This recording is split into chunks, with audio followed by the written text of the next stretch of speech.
Thanks for tuning in. It's Tina Collazo with Collazo Realty Group. I'm here today doing an expert interview with Jacy Everling with Movement Mortgage. She's been in the business for over 15 years, has a heart to help people, and I'm so excited to kind of dive into with her today on some simple, easy, basic home buying questions. So let's get right into it. So Jacy, people, especially in this market, they're ready to start buying a home. What are the first steps that they need to start taking? Sure. So basically the first steps would be to fill out an application. That's one of the very first things they need to do. Also, have a little consult too, to get to know them a little bit better, to find out what their goals are, what they're really looking to do. And then again, filling out the application is a really big piece so that we can get all the information we need and collect all the documents up front and go ahead and process the loan and get it underwritten so they're ready to go when they're ready to write a contract.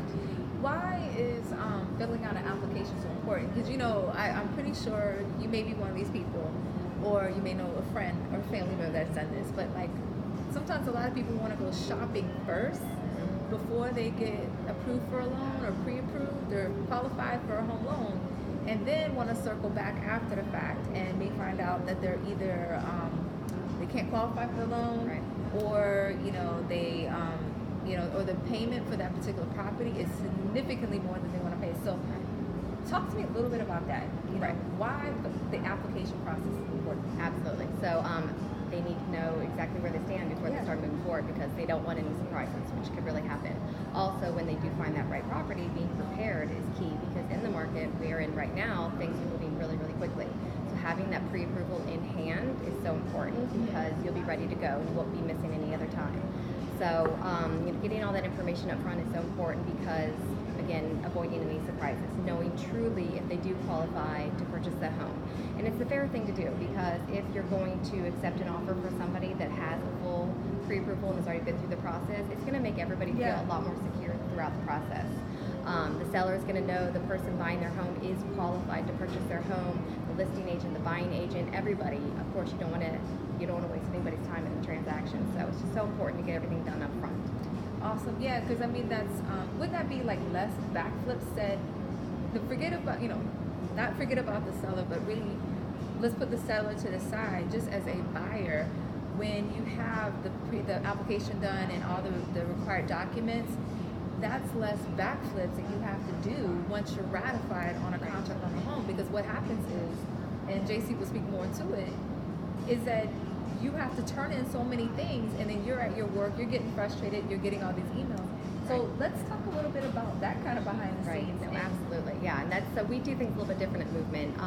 We take care of a lot of stuff up front before the contract comes into place, where a lot of other lenders will do more stuff when the ratified contract starts.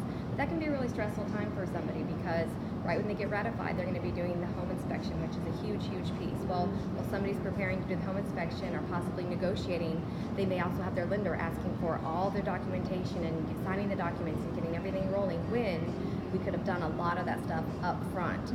And also getting everything done up front, we're gonna be able to have time to figure things out in case there is anything they need to work on. We're gonna have everything ironed out before they actually get to that point.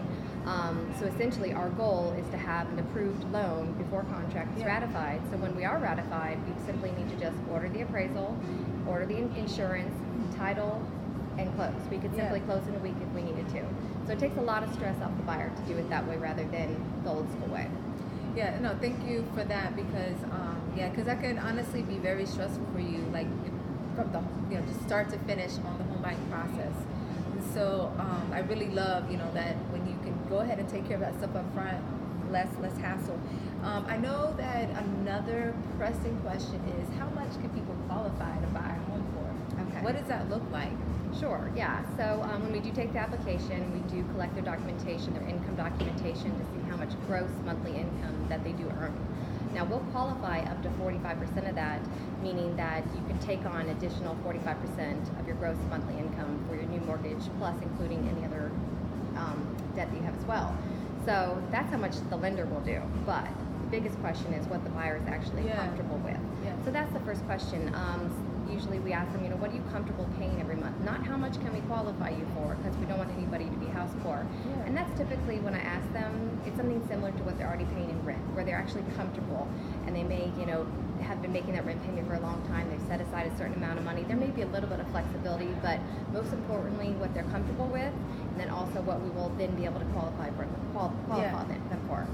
Yeah, so for those of you who aren't numbers people, give me like an average, whether it's at 5,000 or 10,000, what are you, let's just say, I guess, what is an easy number to use to be able to say, okay, what does 45% of their income look like? Okay. Or debts look like? So basically, let's just say somebody made $10,000 a month, their gross monthly income. So they could take on a new mortgage payment of $4,500 per month. That would include the taxes, the insurance, and if there's an HOA or condo fee. So that's just kind of simple math. Hopefully nobody's going to take on that big of a mortgage, but that's just easy to figure out. And that $4,500 would be if they had no other monthly debt. So if they had some other monthly debt, say they had a couple credit cards, an auto loan, that all added up to about $1,000. Then they could take on a $3,500 mortgage. So a total of $4,500. We don't want anybody taking out more than that so they can live comfortably when they do buy their home. Absolutely, absolutely. The irony of it all is that's not the case on the back end with the spending habits. But yeah, so just to give you guys a heads up, again, $4,500 off of the $10,000, with gross monthly income. Gross monthly income. Right. And what about credit scores? Like, a lot of people are in the market and they want to get the best interest rate. Right. How does credit scores impact interest rate? Absolutely. Really, the best credit score is going to be around 740. That's kind of the sweet spot where you're going to get your best interest rate. And anything in the 700s, you're still going to get a very good interest rate. Now there is even other options for people who don't have the best credit score. So somebody that even is as low as 600 or 580, we can still do a loan for. Now, if they were doing a conventional loan, they wouldn't get the best interest rate. But there are government loans out there. FHA per se still gives you a good interest rate even if you don't have the best credit score. It's not as credit score driven. So typically with FHA, you can still get a really, really great rate even if you don't have the best credit score. So there's a lot of flexibility and there's a lot of options out there for people. Okay, awesome. As we wrap up, at least for this particular expert interview chat, what would be something like that big deal that you would just want every buyer to know that's in the market in 2019? To go out and start getting pre-approved, to see where you stand, to see if it makes sense to buy versus rent. It's always a great tax write-off and maybe something you really need to do. And it's a great market. Rates are still low. They're kind of holding steady for a while, so I think it would be the best thing to go ahead and get pre-approved and go out there and see what kind of house we can find. Awesome. Jacy, thank you so much for joining me today. How would people get in touch with you? The best way to get in touch with me would be my cell phone, which is 703-477-5388. Shoot me a text or give me a call, and happy to help you out. Thanks so much. Appreciate you, Jacy. Thanks, Tina.